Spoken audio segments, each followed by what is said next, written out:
Good evening, everyone. It's working? Good? Okay, good. Good evening. My name is Eric Phillips, Economic Development Director for Union County-Marysville. Thank you for coming to this version or this event for the speaker series. This is our, I think, 10th event of the year. And tonight we have a really great session to learn about growth and development from an Ohio and also from a regional perspective. And two great people who lead a lot of efforts throughout the state of Ohio and through our central Ohio as well.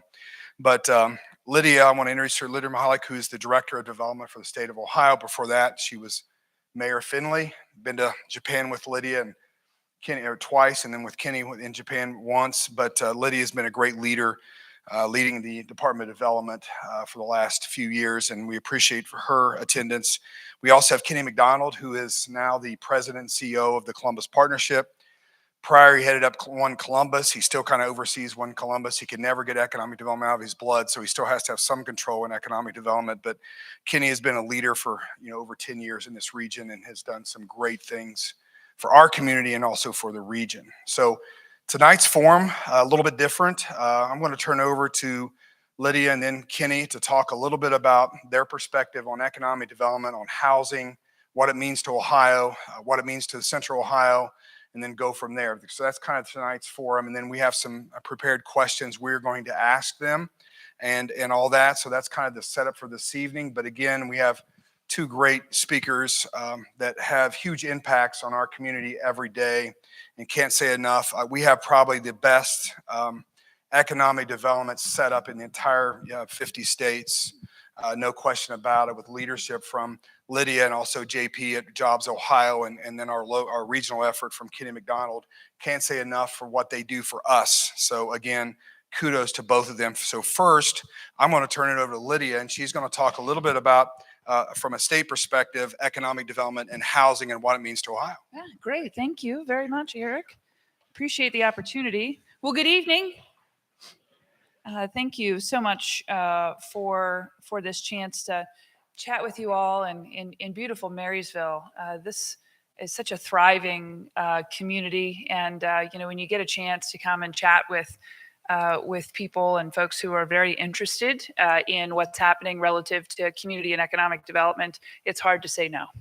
So I appreciate the chance. When we say Ohio is the heart of it all, this is exactly what we're talking about in communities just like Marysville here. Here, people know their neighbors. Local businesses, and they're thriving here. Community spirit is absolutely undeniable in places like Marysville. But, at the end of the day, what really sets places like Marysville apart, Marysville, Union County apart, is its absolute opportunity and its ability to really take its small town charm with all of the conveniences and opportunities here that are often found in bigger cities. You have a bustling Main Street with locally owned shops. You've got a very vibrant farmers market and some of the best restaurants in Central Ohio.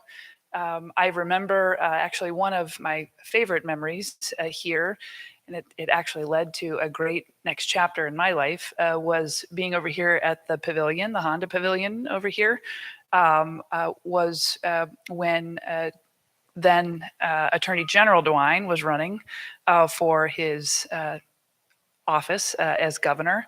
And funny enough, one of the things I got to do as he was getting ready to arrive was to introduce Congressman Jordan. And so it's kind of funny how things are working out right now, but that was a fun memory for me. So anyway, all of the things that are happening here in the Marysville area, really helps paint a picture of a region that has a deeply rooted history. There is some deeply rooted passion in the community and its culture. But it's the way that you all have come together over time to really embrace progress that makes this community a shining example of Ohio's economic prosperity. which I think actually is what has brought us here today, to have a conversation about housing. Collaboration, partnership, community support are all the things that we have seen that help make job creation and economic development successful. But there's a vital piece of the puzzle that's very important, that's often overshadowed in the growth story, and that is housing. And before I give Kenny a chance here to chat, who I know is going to provide a great local perspective and some insight on this issue, I'd like to talk to you a little bit about some of the discussions that we're having around housing at the state level, and specifically what we're doing at the DeWine Husted administration to address some of these particular challenges. And I kind of want to help frame the issue a little bit in a more personal way that might make sense, from a small town perspective. I mean, that's where I came from. Ohio for a really long time was challenged by a lack of maybe jobs and opportunity. A lot of our young people weren't staying home, right? They were going to other places, or they had to travel very far to be able to find good paying jobs, opportunities, and that's just not the case anymore. They have great opportunities, many, many, many opportunities here at home, or they don't have to travel very far to find great opportunities from home. What's nice about that is that we want them to be here, but a key component of having the opportunities that are either here at home or not too far, a quick drive from here, is that they have to have a place to live. Unless you're okay with them all hanging out at home in the basement, which some people are, but we like to have them leave the nest at some point. And so in order for that to become a reality, we have to have housing, more places for them to stay. And it takes all kinds of housing. And that could be senior housing or smaller housing for our parents to be able to move to, so that our kids and grandkids can move into the existing housing stock. That could be apartments, so that as our kids are transitioning into the workforce and maybe saving up some dollars before they can actually own a home, they have to have a place to be able to stay while they put money in their savings accounts.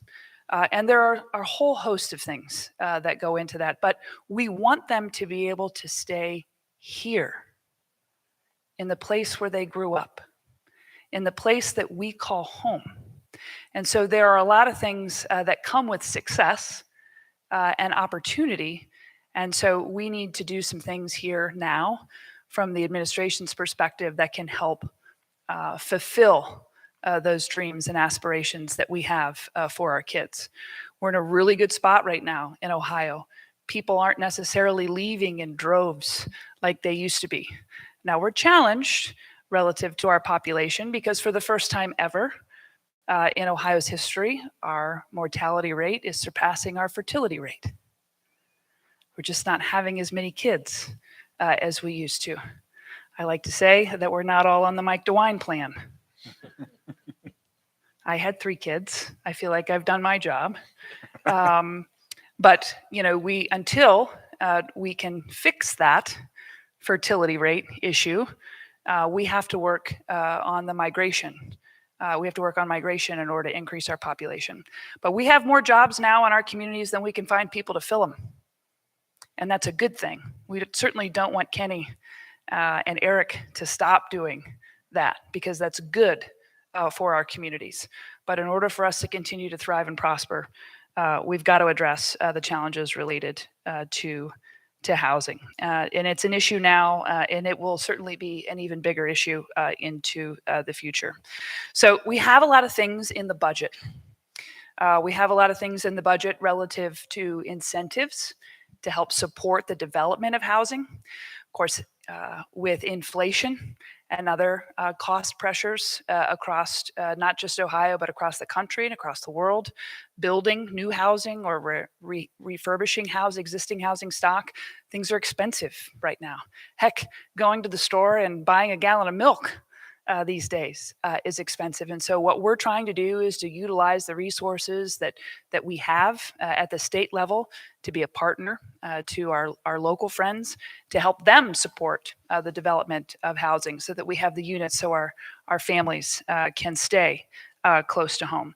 So between tax credits to help with the development of new housing, between grants and other resources to help the land banks rehabilitate existing housing stock with our Welcome Home Ohio program, there is a total, depending upon which program you want to talk about, and we can certainly address this maybe in the question session, but there's a total of about $750 million worth of new programs to help communities, whatever they want to do, develop the necessary housing that is in demand here currently right now. And the General Assembly also is currently working through the Senate on a select housing committee to look at other gaps that may potentially be there so that we can help meet the needs. And of course, we're also investing in our communities to take care of the needs that are there relative to brownfield remediation, site development issues, to take care of blight, water and wastewater assistance that I know Union County has been able to take advantage of over the last couple of years.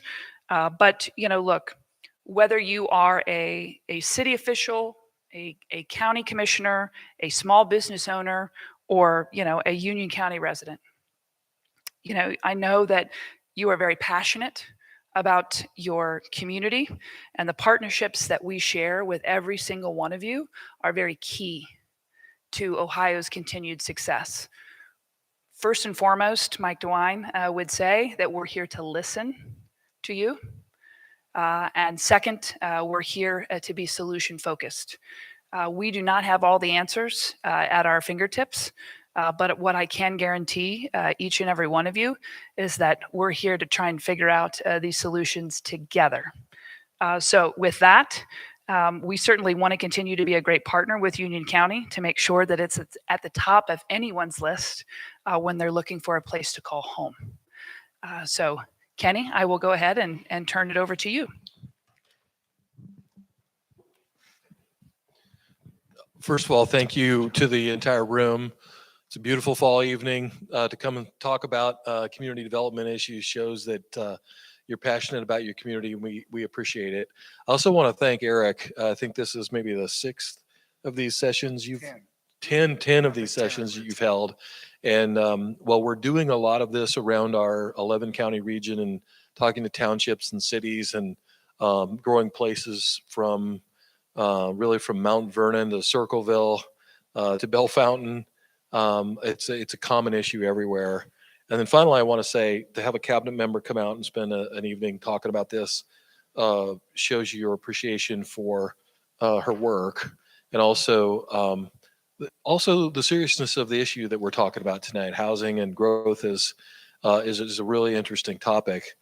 I see Mark Williams from the Dispatch here, and Mark and I dug up an old newspaper from 27 years ago, a couple months ago, that was about the growth of our region and the price of progress, I think it was called, a special section about the growth in Central Ohio and how it was kind of overwhelming us. And in fact, we were growing faster in 1996. We're growing at almost 6% as a region, and we're growing at about maybe 4.5% now, population-wise. Now the numbers get larger because we were a much larger region now. So about every 5 years, you can count on about 100,000 people moving to Central Ohio. Half of those people traditionally land inside of Franklin County somewhere, and about half are spread out around our MSA, around the area. And because you have built a terrific part of our region, a lot of them actually choose this location because it's a great place, great schools, housing options for them, whether they wanted to live in a rural setting, they wanted to live in a community like Marysville, or they wanted to maybe even live a little closer to Dublin or something. Like, they had lots of options in this area. So you continue to attract people in this corridor. But jobs is actually really the driver of it. As far as I know, we haven't moved the mountains or the beaches any closer to Central Ohio. So most people are coming for the jobs. And I'll try to just give a little context for what maybe a perspective on our work. I came 13 years ago to do economic development here and to set up our regional group. And the question at that time was much different. It was, in fact, completely different. It was, could we create a dynamic, fast-growing region in the middle of the Midwest? Because there wasn't really one happening. And with a lot of work and a lot of communities, a lot of people locking arms, stacking hands, we went out into the world and presented our product. And sure enough, it's a great product, and a lot of people have gravitated here.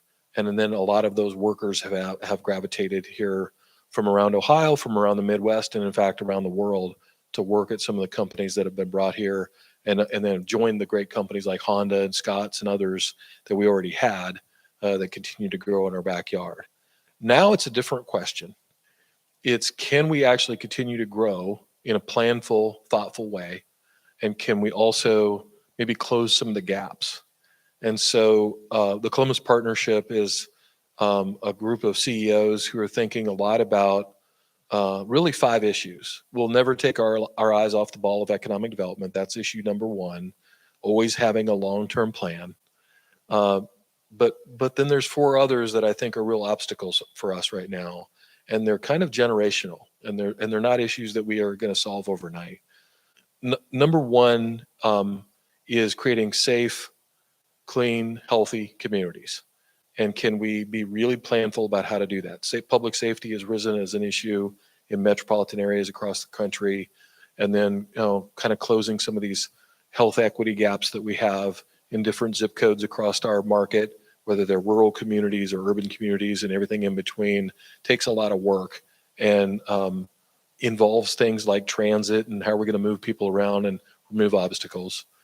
Number 2 is also, I'd say, a new one for us in Central Ohio, and that is what I would call affordability. Now, housing is the biggest component of that. We don't want people spending more than 30% of their paycheck on housing.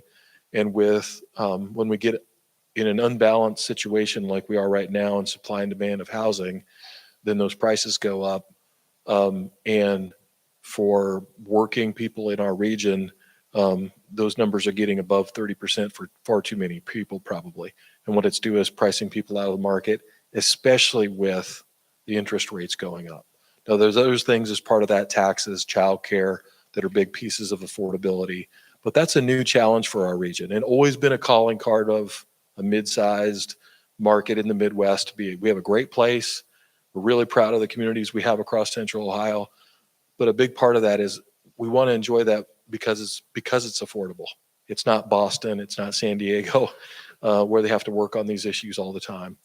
And then 2 final ones are also big issues: workforce, talent, education, which are just one bucket for me. How to make all that work and deliver, train new people for the emerging industries we have, and finally to work on the infrastructure.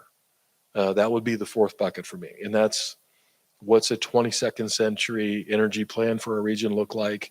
How do we build the water and wastewater lines that we need, the basic utility services? And then how do we tackle transportation and moving people around our region and into different types of employment centers? We've had all this big industrial boom at the same time that we've had the work from home movement. So 2 very different things. We've got more industry coming to our region, and in fact our country, than we've had since the end of World War II. And thankfully we're winning a lot of that. But we also have this phenomenon post-COVID of people working from home, and there's people here in Marysville that are working for companies all over the world and living here because of the lifestyle and the community that you provide. those are all treated, they're all good things and they're all interrelated things. And housing is kind of at the heart of it. And so I enjoy being part of these conversations. Hopefully we can get to the questions and we can provide a little additional perspective. I'll just end my remarks by saying how grateful I am for the work that you do.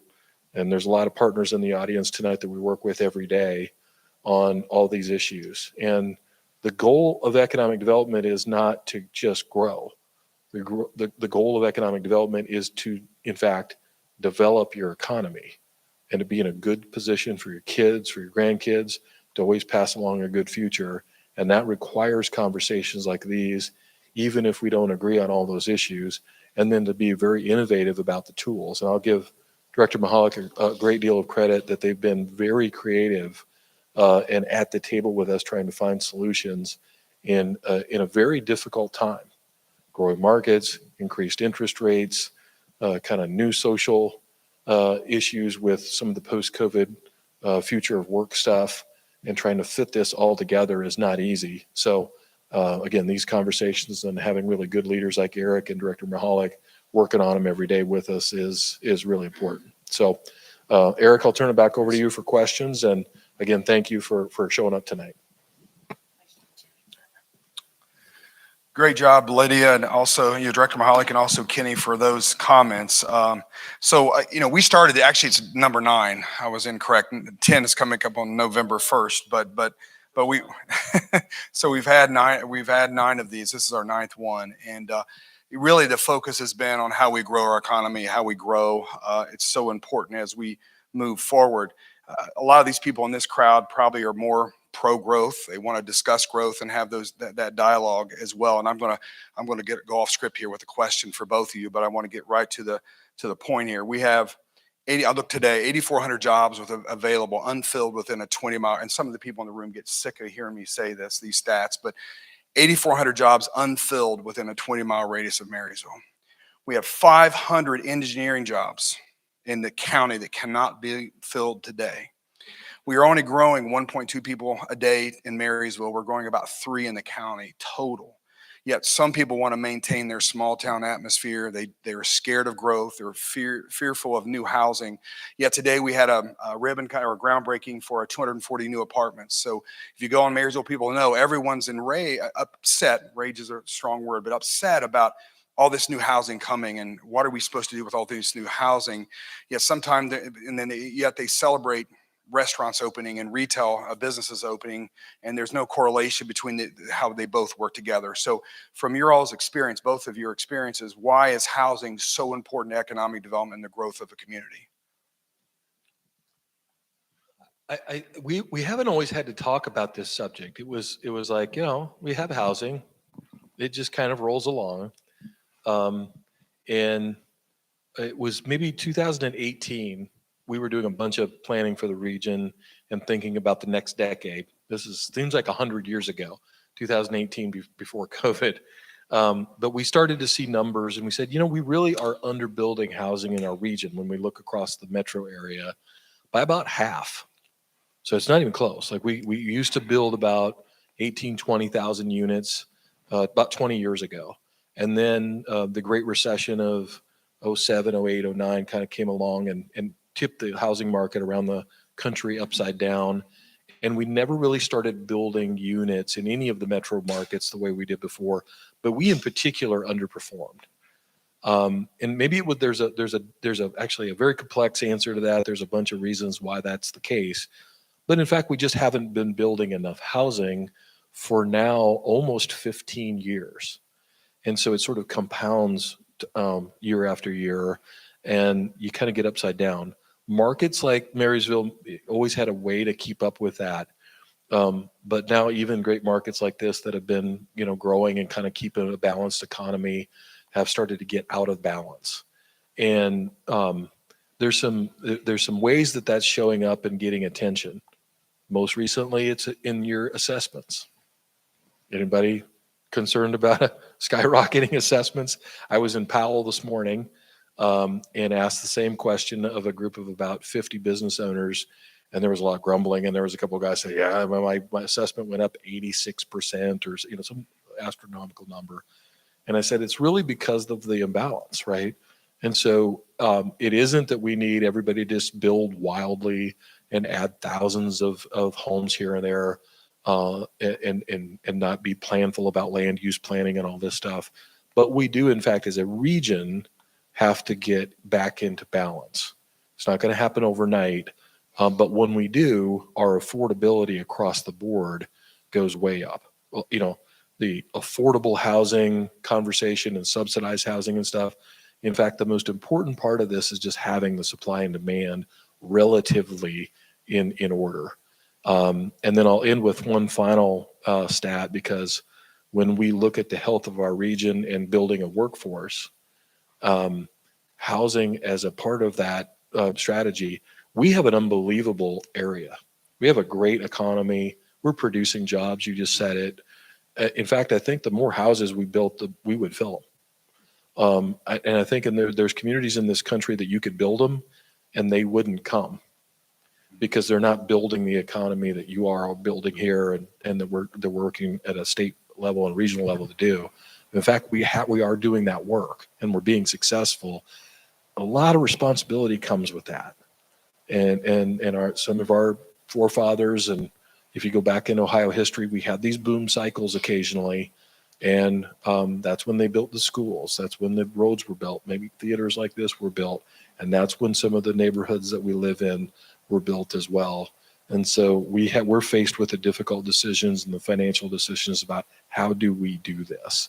And that's where having, technical partners and great state leadership and stuff really come into favor, and we figure out actually how we're going to finance and do this stuff. Those are all very, very good points, Kenny. And, I think I've said this before, you've heard the governor say this, and I feel like we've all been singing from the same hymnal in a way. This really is Ohio's time. It's more than just, a great line in a speech. Things are aligned now for us. And for years, I think Kenny's right, back up until 2006, 2007, when we had the Great Recession, housing development in general occurred naturally through the market. And that occurred in large part because they had no problem getting financing to do these things and build these speculative developments. And they filled up because they were available, and it all worked out. And that just has not happened at the same rate that it used to. In fact, it just hasn't happened at all. And it's not just in the major metros. It's actually been even more pronounced in our more rural areas across the state. And the way I look at this is we have been very intentional at the state level in working with our partners in the General Assembly and making billions of dollars available to our local partners to do infrastructure improvements, to help with affordability on utilities, right? So whether that's, long-awaited plant upgrades, whether that's utility extensions, whether that's helping with lead lines, whether that's helping with brownfields that have been sitting in communities, or helping with blighted vacant buildings in our downtowns. We have been investing a lot and helping to create what I would say an environment that's conducive for investment. And our economic development professionals have been doing a really good job of, marketing the state to, some of the world's largest job creators who are taking notice, which is great, but also helping with those business expansion and retention calls to our existing companies. And they're doing a great job of creating new jobs here in our state. And so what I have said to our economic development professionals pretty intentionally in the last couple of months is that we as economic development professionals need to start chasing housing development just as aggressively as we have been chasing industrial development in the last 20 or 30 years. And that means it has to be well planned. It has to be well thought out. It has to be what the community wants and needs. But housing is economic development. And it is vitally important because we can't continue to grow without it. And so we can't just expect it to just happen on its own. We have to be just as hungry for those housing developments as we are for those jobs. And what also is starting to go hand in hand with housing development is also childcare. Like, these are things that are all coming into play at the same time.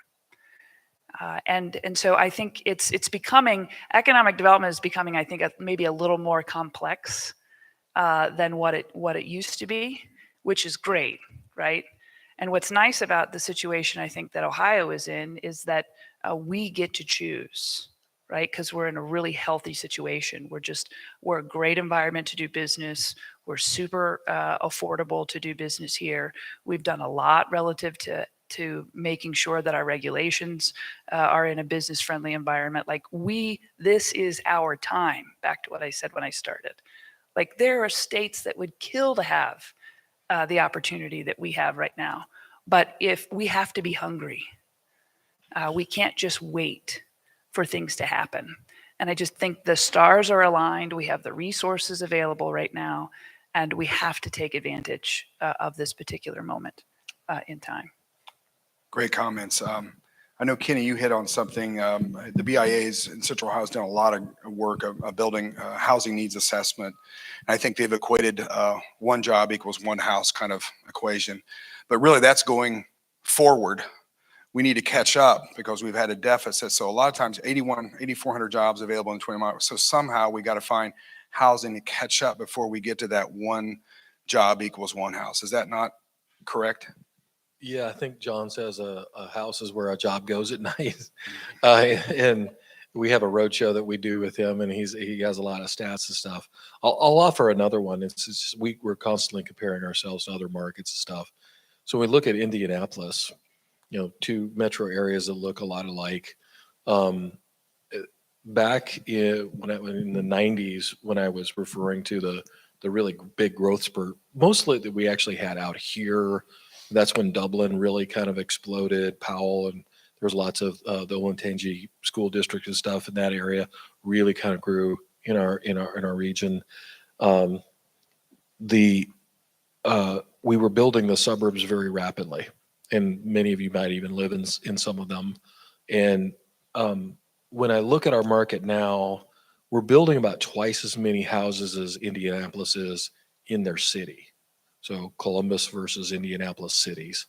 But we're building about half as much in the suburbs and the exurban markets as Indianapolis is doing.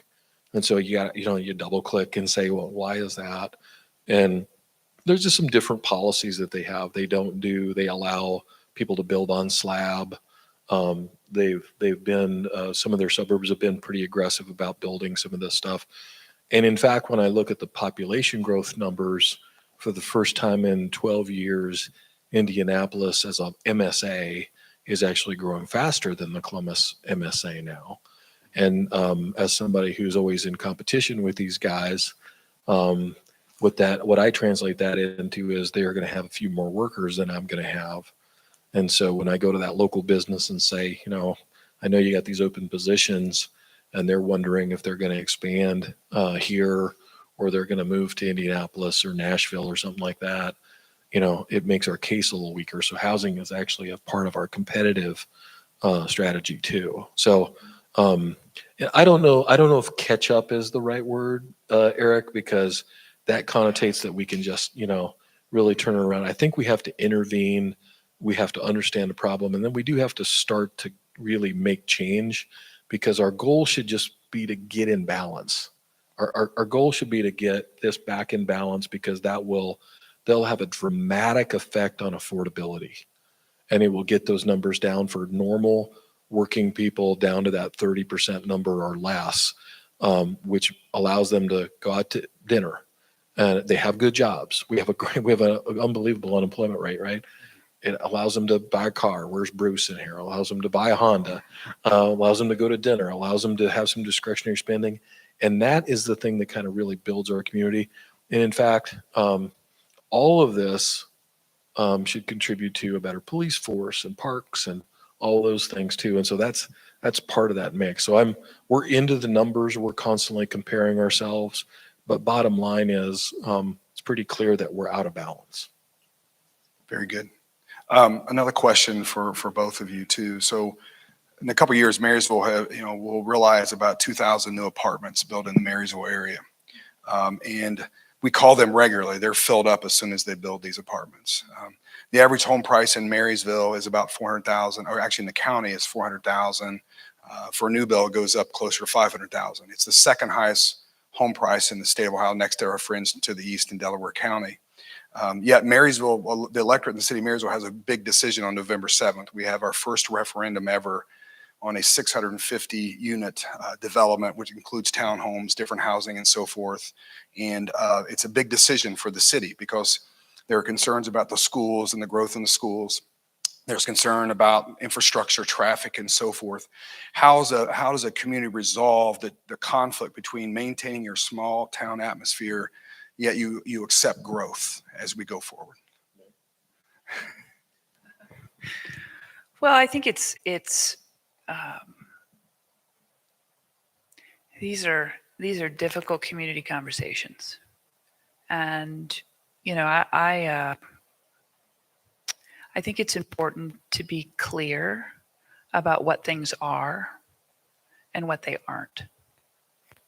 And I think the more specific you are, and the individuals who are speaking about, what's happening in the community, or the leaders in a particular community, I think the more clear and concise they are to the electorate or the community members, I think the better.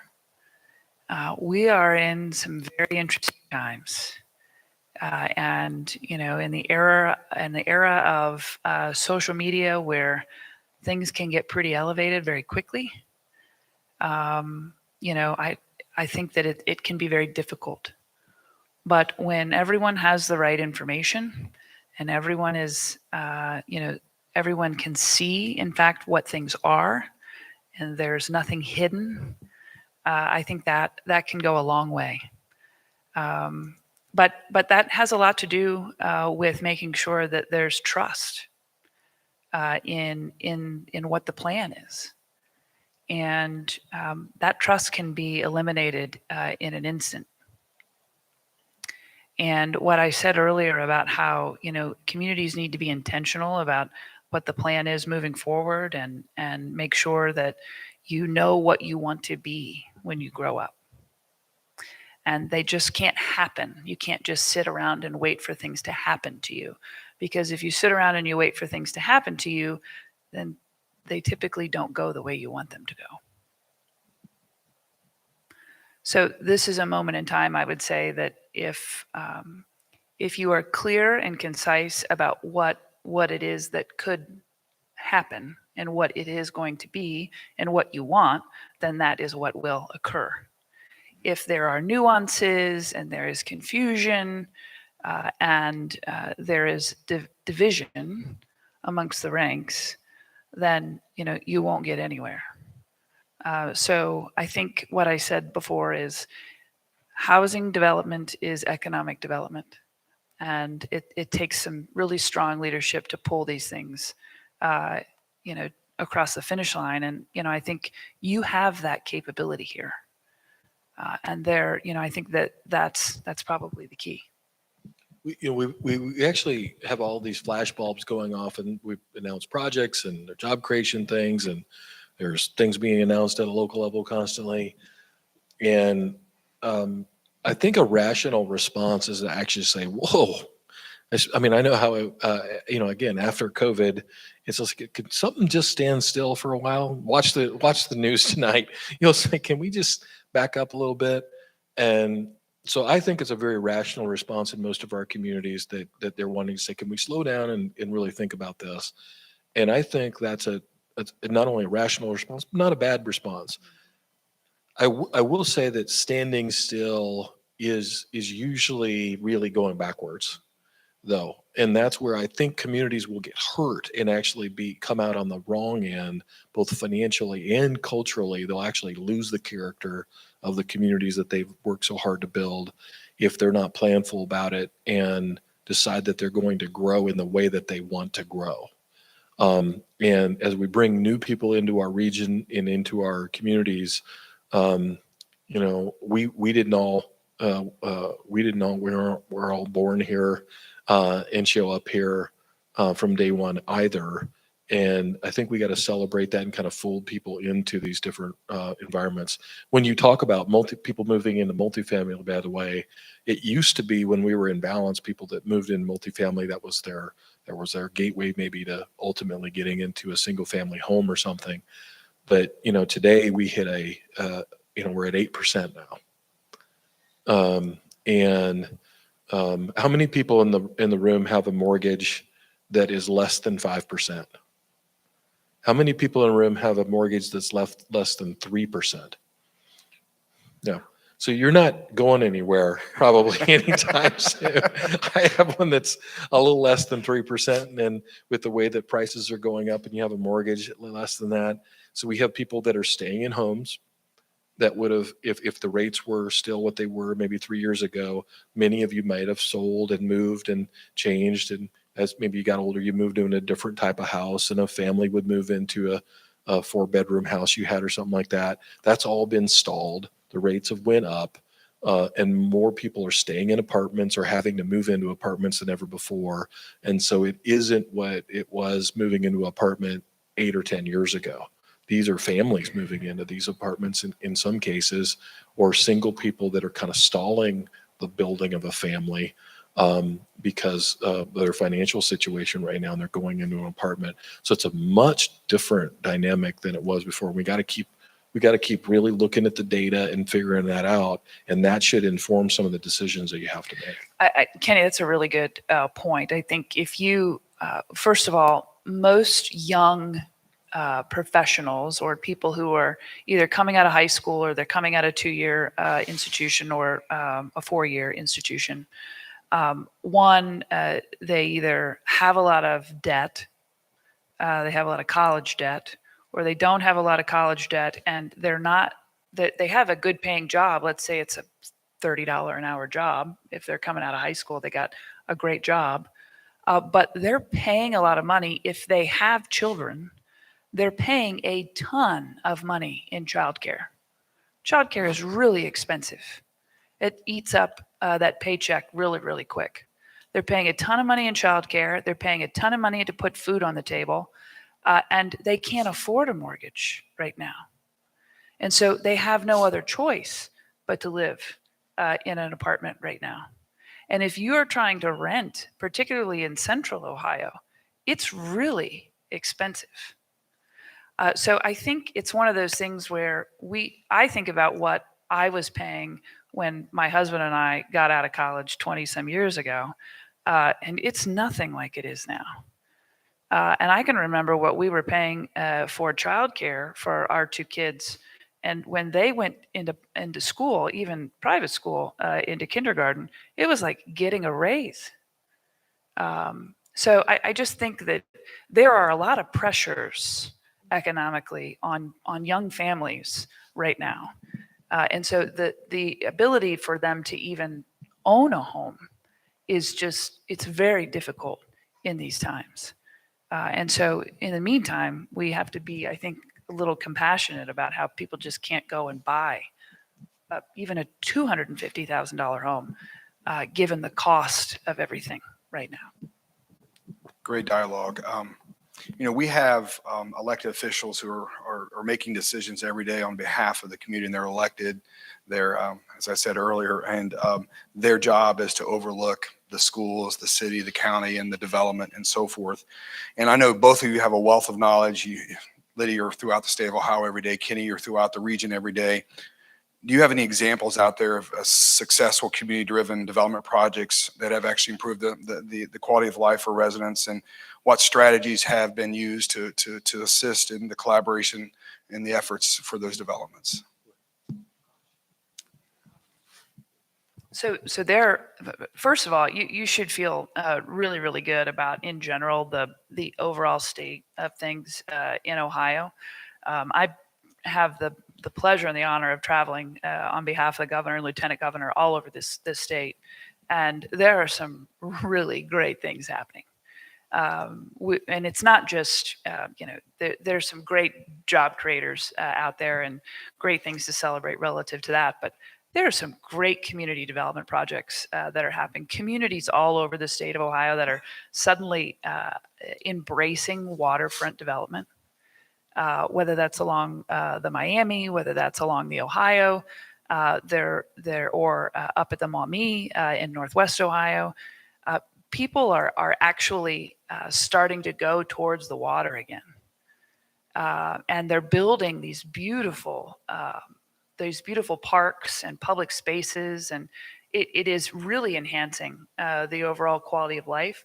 But they're utilizing these dollars that are either available from the federal government, whether they've put on their own levy to be able to support the projects, whether they're issuing bonds to be able to pay for them, whether they're dollars that we've made available. But communities are really being, you call it planful. I think that's a great term, by the way. They're being very smart, and they're thinking about the future because they're trying to create these places. They're doing a ton of placemaking because they're in competition for people and for talent, and they want to be that next place that everybody wants to be, or where everybody wants to be. And so, whether it's in Lucas County, whether we're in Richland County, whether we're in Warren County, whether we're down in and around Appalachia, which I will tell you, we're investing $500 million in the 32 counties in Appalachia. Look out. It's going to be incredible to see what happens there out of that investment and what we can leverage. But things are changing all around this great state, and we get to see some really incredible projects. But they're leveraging the dollars that the governor and lieutenant governor have prioritized, the General Assembly has said yes to, and even here in Union County, I know we've done some brownfield projects, we've done some projects with the land bank, we've done projects with the water or wastewater plant. There's just a lot of great things that are happening, but the whole point is this. Again, we're creating environments that are conducive for private sector investment, which ultimately helps create great spaces and an incredible quality of life where people want to call it home. And I just think there are a lot of great examples of that all around the state. I think I could name some specifics, but I'll just be general about it. I think the best developments are when you have the conversations you're having tonight, and you come up with plans, and you open yourself up and say, hey, we really want to attract some of this. It's interesting what's happening now. Different types of developers are showing up. There's lots of creativity.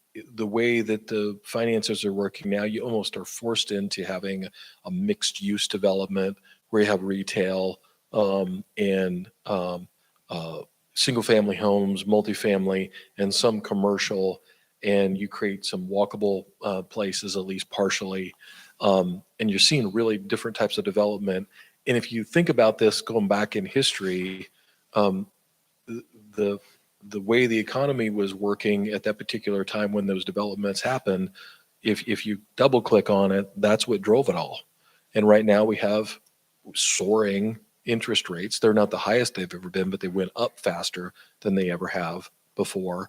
And we've got different social dynamics than we ever have before, people working out of their homes more than ever in history and stuff. And so you're going to end up with some different types of developments. The best of those developments are going to be public-private partnerships.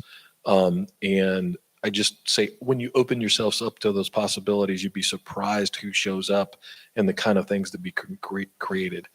That's why when we say no, or maybe even hell no, we don't want anyone else, or we don't want any development, I think you kind of shut down any creativity that could happen. And I do see communities in our region doing some of that, and that's their choice, of course. And but I do think over the long term, people that open themselves up are really thoughtful about it and say, we want to keep going forward at whatever pace you choose. You're going to win, and you're going to separate yourself over time and have healthier, more sustainable tax bases and communities, and probably better schools and everything else on top of that. Great answers. Both of you were very instrumental recently in winning Ohio's largest economic development project, Intel, as we're all fully aware. It's going to have pressures on the growth of Central Ohio for many years to come. The first Intel was Honda back in the 1970s, which leaders at that time made some great decisions to bring Honda to Marysville, which is now, invested $15 billion in the state of Ohio, which is pretty remarkable. Both of those developments, and Honda's recent announcement with LG and the battery plant and Intel, those are all great announcements. Both facilities are about the same distance from Marysville. Can you talk a little bit about those impacts of those large, massive projects and what they mean to Marysville, what it means to housing in our region and in the state of Ohio? I'll be a little bit contrarian. I don't think that like Intel by itself creates enormous housing pressure around our region. At the end of the day, I mean, it over time there'll be a lot of growth with it, just like you've had here around Honda over a 42-year period now. But it'll take a long time for a bunch of that stuff to happen, and it's easy to sort of blame, one of the projects or something for some of our soaring housing prices. To be honest with you, all the things we're talking about on the housing front tonight started 15 years ago, and it's compounded into this. And it just happens to be that things like LG and Honda's reinvestment in this part of the state, and Intel and others happen to come up about right now. The other thing they do is they create this very positive wave of, wow, this is going on in our part of the state, and it attracts people. And if I'm graduating college, maybe in a neighboring state or even in Ohio, and I'm making a bet on my future about where I might buy that, go into that apartment or want to start my career, I might be gravitating to that place. And it may not have anything to do with any of those projects, but they come to the market because there's lots of positive energy going on. And I think that's a good thing. We want people to do that, right? And so I'm not defending that it doesn't have any effect, but I think that we've overhyped this as, creating this upside down housing market we have. And in fact, it has had nothing to do with it, at least in the long term. We've been here for about 200 years in the state capital, and we've created most of our own problems in our region over the 200 years. And Intel has only built a basement out there in the last year, and only has about 100 people that are working there right now. And so over time, they'll have a bigger impact on us. By the way, I keep reminding people of this. We have a very rapidly changing world and economy. And by the end of this decade, some of the bigger employers that we have in our region, I don't expect to have the same number of people. And some of those companies may not exist at all. If I look back over the history of, the employers that have come and gone across our region. And so these things that are being added are not always just simply additive. They are, they're replenishing, they're diversifying, they're gonna replace and be the dominant employers in the future. And some others will go away, and we'll look back and I think we'll be more thankful that we did some of this. Because the world's going to continue to be a wild ride for the next 10 years. I would agree. We've been talking about housing and the housing pressures, not only in Central Ohio, but all over the state. And we've been doing that since 2019. I've been talking about housing issues in Findlay since 2012 when I got elected. for a very long time, we hadn't developed a new housing subdivision, a single-family housing subdivision since 2008. So, and Findlay is a, growing community in terms of jobs. So I just would say that I don't think that the issues that we're experiencing right now are due to those two big projects. I think that they'll be compounded. The issues we have are going to be compounded by it, but they're not necessarily due to that. Great. In closing, I have a very softball question for both of you. First, I want you to answer a couple things. One, what do you see? What's the favorite part of your job? And then two, how do you see Ohio in 10 years? I don't know who wants to take of that. That's a broad question. In a few sentences. So what is your favorite part of your job? And then secondly, where do you see Ohio? Hanging out with Eric is just, I actually am joking about that, but I think actually doing our work and being with the professionals. I was on with her staff at 7:30, 8 o'clock this morning. We have interactions. We have a crew of people here that they work day and night. Matt McCollister is back here from our team. No one knows who most of these folks are across Ohio because they sort of work behind the scenes. And when ribbon cutting stuff, they kind of go to the side. But you should know that there's hundreds of people across Ohio in the community development and economic development industry that they work their tail off, and they're so passionate about Ohio. And you're right about it being Ohio's time, but there's a professional group of people out there trying to figure this out constantly, and I don't think they're often celebrated the way they should be for their really tireless work. And I'm sure we get things right and we get things wrong. And if you look back over time, we'll wish we did some things differently. But we're getting a lot of things right in Ohio, and that's why some of the success is happening. And in 10 years from now, you're going to have a bunch of corporate names across Central Ohio that we probably don't know about yet, maybe haven't arrived yet, or maybe haven't been created out of entrepreneurs that are dreaming up these ideas now. And I think they're going to be, our landscape's going to look quite a bit different. And I would bet even more so on our part of the world.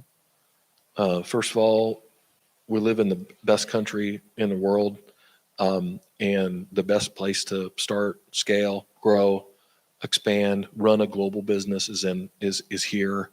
And there's lots of things favoring our part of the world. Climate change, where do I want to put myself in a good position for that? I think we're arguably the best part of North America for that. And we still have all the advantages that we had before, great access to the rest of the country. And that final thing is, while it's getting more expensive, I would bet that we're still going to be a very affordable, quality place to live in 10 years. And I bet there'll be a room that'll look a little different than this. And somebody will replace our faces up here, but there'll be hardworking people trying to do these same things and figure it out too. And I hope we do our job and make their job just a little bit easier. Well said. Favorite part of my job is being able to go visit the little pockets of the state that don't necessarily get talked about. They don't grab all the headlines. There are great people, great projects happening. And it's great to be able to have a chance to see people, thank them for the work that they're doing, and see the real action that's happening in Ohio. Mike DeWine said about 4 years ago that the things that we're doing now, we're planting the seeds now that we may not get to see the fruits of in our lifetime. Someone once said that you plant acorns for when you need oak trees. And the things that we're doing right now are exactly that. And 10 years from now, I definitely see Ohio as this dominant force in the country. and we will definitely be on the map and be number one in a lot of things. And the investments that we're making now are going to pay big dividends for the people in our state. And the people who are in positions of community and economic development, our local leaders, the things that they're doing right now to position our communities to be successful, they're going to be talked about for a really long time because they're taking advantage of the environment that we have right now. And yeah, we'll talk about COVID and the pandemic and the impact that had on that moment in time. But the way we've come out of this and the things that we've done and the actions and the steps that we've taken to plant our seed here, it's going to really stake Ohio as the heart of it all. And we're going to have some really cool things to show for it. Awesome. The wealth of knowledge, the positive vibes that you guys both present and in your work is remarkable. And you've been a great friend of Marysville and Union County. We appreciate all the hard work you do and joining us tonight for this dialogue, this discussion. Let's give our speakers a round of applause. So we have one event left. That's on November 1st. We have Betsy Goldstein, who's going to talk about the Intel development in Licking County. And she talks at a lot of different groups about the development, what it means to Licking County, what it means to Ohio. We also have Jamie Green, who's done a lot of work in Union County, but also just recently completed a land use study and brought together 18 jurisdictions in Licking County to talk about the growth and development there and what it all means to those jurisdictions, to the schools, to the townships, to the cities, to the county. And so we encourage you on November 1st at 5:30 to come out and discuss those issues. And again, thank you all for being here tonight and have a great evening. And go Bucks. Go Bucks.